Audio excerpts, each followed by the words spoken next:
يوم تاريخي بالنسبة للنادي الأهلي، نادي بطولات بيستعين بيه الأبطال برضه، وهنشوف لقاء النهارده بيتسم بفرقة اللي اسمها بايرن ميونخ، عندها قوة وسرعة، ودي مش من عندي، دي منهم 6 ضربات جزاء. بص بيلعبوا على الكرة السريعة ومش اوفسايد. بركات بركات بركات بركات فين جده؟ وجده واد اللي ده راح هناك عبد الله. بداية جامدة جدا، والسرعة عندنا احنا مش عندهم، واستفزاز ليهم وفرصة تروح، وضربة مرمى لبايرن ميونخ. 200 للنادي الاهلي، واماميه ورايه وصفاره، وضربه حره غير مباشره على رقم 10 واوفسايد، واوفسايد صح جدا، وضربه حره غير مباشره للنادي الاهلي. اهو من العينه بتاعتنا الزار دي منتشره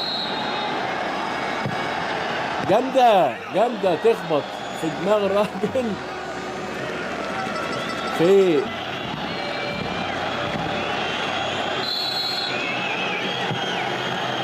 في ايد اكرامي على طول. بواتينج السنتراف هو اللي كان طالع ولعبها، بواتينج لفان جاب الحيطه، انما اكرامي خد الخطوه وقفل ورا الحيطه، لعبها كويس. بس بص اكرامي خد خطوتين صح اهو، ده رقم 28 هوليجر السنتراف. اكرامي خد الخطوه، اتلخبط، ما عندناش الثقه في الحته دي، ما عندناش الثقه. شوقي اهو قال لك عاملها واحده برازيل، وانما جت ما جاتش برازيل، جت مصري. ما هو جاب جول في البرازيل كأس في جنوب افريقيا يوم ما تألق المنتخب الوطني. كاس يلم بركات ويروح بركات، يلم بركات ويلعب على طول هناك اهو عند بواتينج، وبواتينج يغطي صح قوي، وتنزل الكرة على طول تدخل ملعب على طول اماميه هناك. بصوا الكورتين وصلوا فين، داس على الكوره الحمد لله ديفيكا، وترجع له مره ثانيه عند توني كروس لفليب لاما، ورايا وصفاره، وضربه حره غير مباشره على ايفيكا.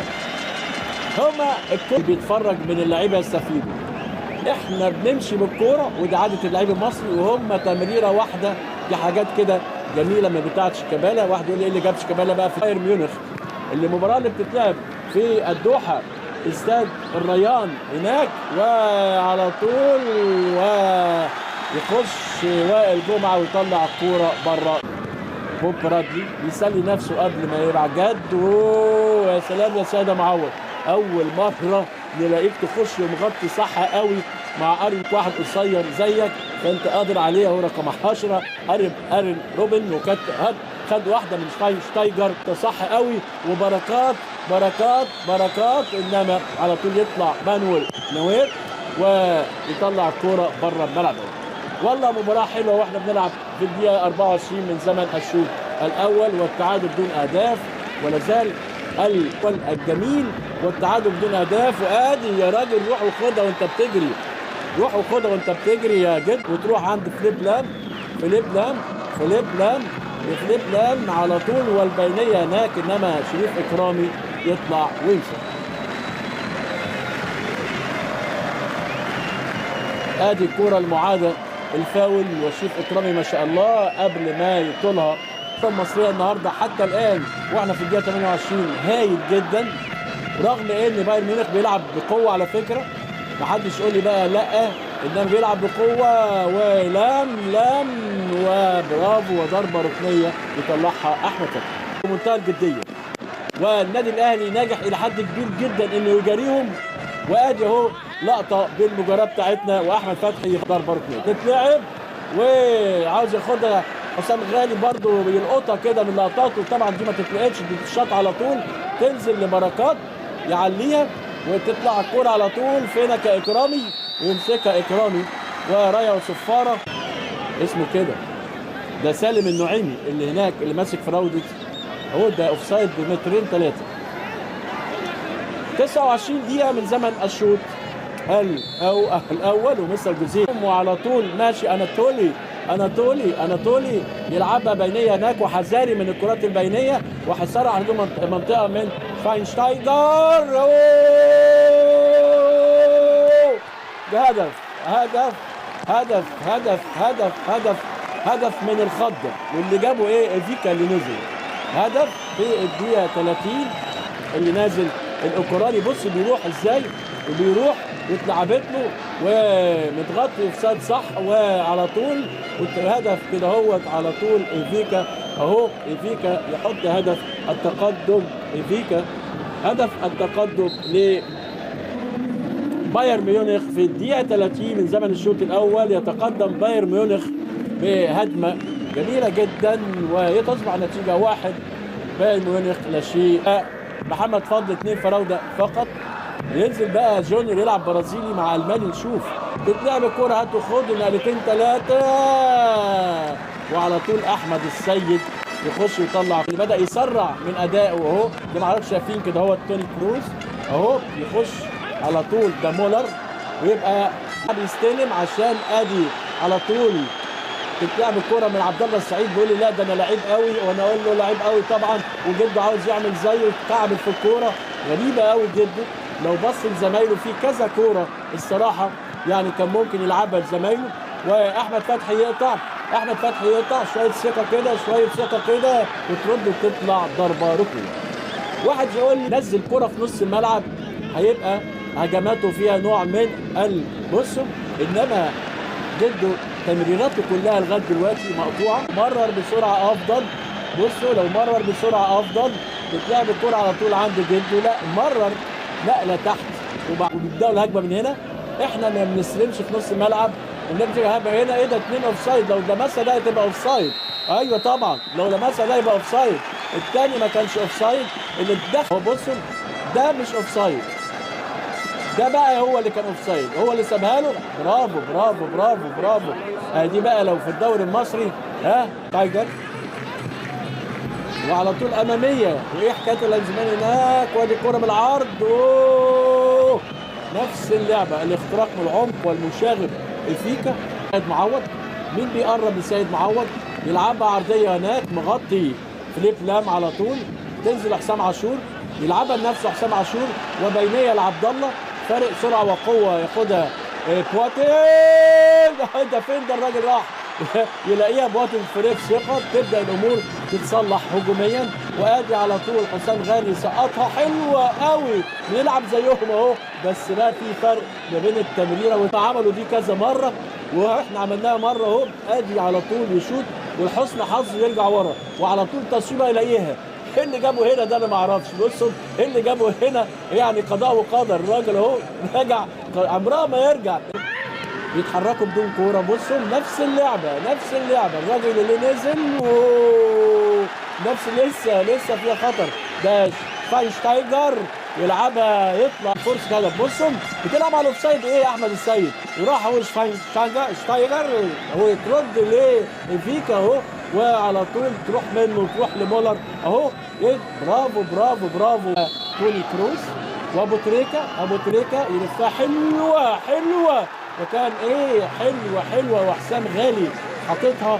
بقول لك المهاره. بص نفس اللعبه، وما بصش حسام غالي، ما بصش، مع انها كانت رايحه حلوه قوي لاحمد السيد اهو، كان مستنيها، وكان وائل وكان شوقي مستنيها، انما خبطت في دماغ. هجمه والكره السريعه وترد على طول، والبنيه من ابو تريكه. الله وهدف. مش بقول لكم لما ينزل ابو تريكه على طول التوأم بتاعه بركات. ادي الكوره اهي، وهدف التعادل جميل في الدقيقه الرابعه من تمريره لأزباقي ابو تريكه. تمريره حلوه من ابو تريكه تروح لبركات عشان يتعادل النادي الاهلي في الدقيقه الرابعه. عند اهو اللي يحط هدف جميل بعد 4 دقائق من الشوط. يا سلام المباراه هتحلو. بصوا يا سلام، بيفتكروا الايام الخوالي، الديني في العتائي والخبره وكل حاجه. بركات وابو تريكه ماشي جونيور ماشي مالوش دعوه بحد، وماشي على اوبا مالوش دعوه بحد. ده على طول الراجل مخرم ورايح كالعاده كوبايه شاي وداخل يقول لهم كام. بقول له 1-1. ابو تريكه عمل تمريره حلوه قوي. بركات انفرد وحطها، و كوره جميله جدا جدا. نزل جونيور مكان توني كروز يلعبها على طول عند نص الملعب. هات خد بتاخده كويس قوي وعدى، انما وائل جمعه على طول، وائل جمعه على طول يطلع كوره ضربه ركنيه. اسرع 7 دقائق او 6 دقائق في المباراه حتى الان. واو الناس بتنبسط واقفين ليه؟ بصوا راحوا خلاص، راحوا انما الحمد لله عدت منهم الاثنين داخلين يعني ناويين شر، انما على طول عدت. وده بقى لازم اللي ورا ده اهو، اللي جاي من ورا ده شفاينشتايجر يلعبها على طول تروح لبواتينج وعرضيه ورزليه. برافو حسام غالي يقطع، ومين على هنا تعدي الكوره، مين يصطادها في امكانه يقطع ويعمل هجمه مرتده. الهات وخد بيعملوها 10 على 10 وتصويبه من اين روبن وضربه مرمى اسمه تروح مره ثانيه. على الاقل ياخد باله قوي في الدقايق ديت، ونفس اللعبه حلوه قوي هناك. فين وائل جمعه والفيكا وبيطلعها بالمقاس. الحمد لله شفتوا الكرات اللي طلعها.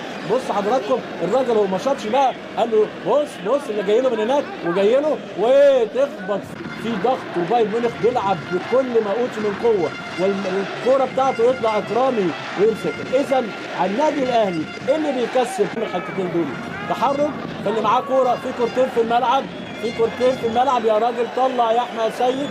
اتخطفت منه وياخدها روبن وتروح مره ثانيه لروبن، وسع جدع وفي صفاره وتروح الكوره، لسه الكوره تروح على طول لشريف اكرامي، وضغط كده لنادي بايرن ميونخ ومستحمله النادي الاهلي. وده خلال الثاني 1-1 وجن جنوب بايرن ميونخ وهات وخد والكور العرضيه الخطره وبره الملعب ضربه مرمى للنادي الاهلي. خلاص الطوفان مدينه ثانيه، والراجل مش مصدق بيقول له ايه ده؟ قلنا منين دول؟ عامل زي النمر. الراجل قاعد يفكر ايه الحكايه؟ احنا ما كناش نعرف. انا يقول له ما انا قلت لك بلاش. شوقي على طول يلعبها عن احمد فتحي البركات الثنائي الجميل، وعلى طول هوبا حته شراب ودخل البركات. بص عمل فيه ايه؟ طبعا هو حط جسمه وجونيور تروح الكوره لاناتولي وبركات. لو لعبها لو لعبها يا بركات كان جول. لو لعبها واول انذار في المباراه لاناتولي هو اسمه كده. بركات كان لازم يمرر الصراحه الجونيور، انما ما نقدرش نكلمه. الراجل مشى. يا سلام لو ابو تريكه بقى يفتكر اليابان ويروح حاططها واو ما تجيش رد. ابو تريكه يا سلام على الجون بتاعهم نوير. بيلعبوا بكل ما اوتي من قوه، وكانت رايحه فرصه على طول تروح هناك عند توني كروز والعرضيه البرازيليه. يا سلام على حسام غالي وسيد معوض مغطي تغطيه. بصوا سيد معوض مغطي جامد قوي. بصوا يا راجل. يا سلام يا سيد يا اللي بتزعل مني ساعات. مره ثانيه الله جونيور وبركات وحسام وماشي خدوا جوه والعبها. مين هنا؟ مفيش حد. متاخر ابو تريكه يخش على طول قلبه اللي لسه نازل اهو وزقه مصري كده، انما لسه الكوره مع قلبه و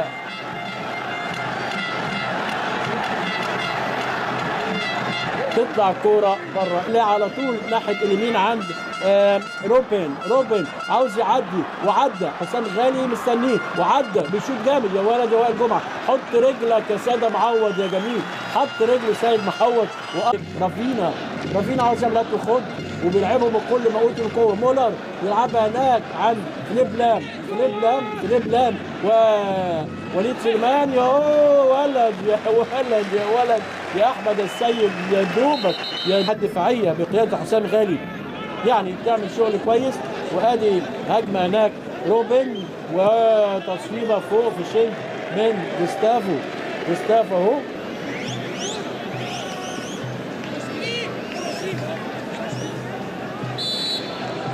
اللي شاط الكرة دي ألابا يلعبها لجوستافو، وجوستافو هناك عند الباب اللي نزل مكان على طول دييجو وضربة. بص اصل اللعبه ايه بقى؟